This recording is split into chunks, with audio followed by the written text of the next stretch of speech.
Tout culte suppose une religion. Oui.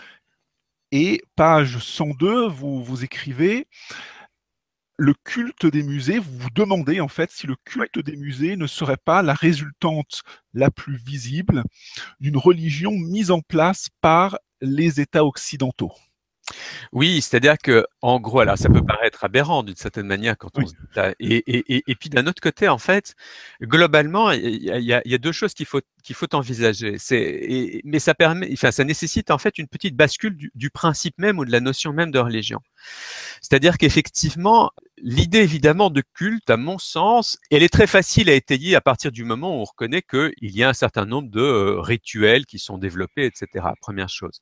D'un autre côté, on peut dire y a-t-il culte en lien avec à ce moment-là, alors une liturgie, alors c'est ce que j'évoque aussi dans l'ouvrage en disant qu'il n'y a pas une seule manière de culte, il y a aussi toute une série de cultes différents, qu'on soit dans des pays anglo-saxons, qu'on soit dans des pays latins, etc. Et on peut d'ailleurs faire des liens avec les religions, etc.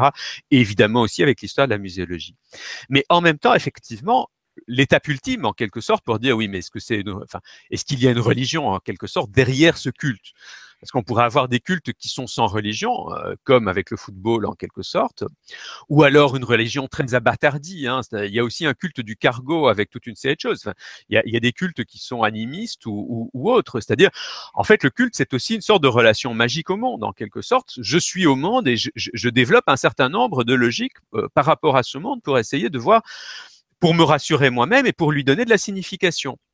Si on réfléchit en fait à ce double principe, c'est-à-dire pour me rassurer, ce qu'on retrouve aussi bien chez des hommes préhistoriques qui développent un certain type de culte, donc me rassurer moi-même, essayer potentiellement d'agir sur celui-là, et en même temps, effectivement, d'abord trouver des significations. Ça, c'est globalement, on pourrait dire, ce qui relève du culte au départ, de manière plus ou moins sophistiquée. C'est-à-dire que dans la religion catholique, on va avoir des générations et des générations de théologiens qui vont rendre un culte ultra sophistiqué, etc. Mais en même temps, effectivement, on a cet élément spécifique. Alors, si on a d'une part, effectivement, cette logique qu'on peut observer au niveau physique. En matière d'explication, évidemment, c'est assez clair de voir qu'il y a, bien sûr, le musée sert à une explication du monde. Ça, c'est un des points évidents, personne n'en disconviendra.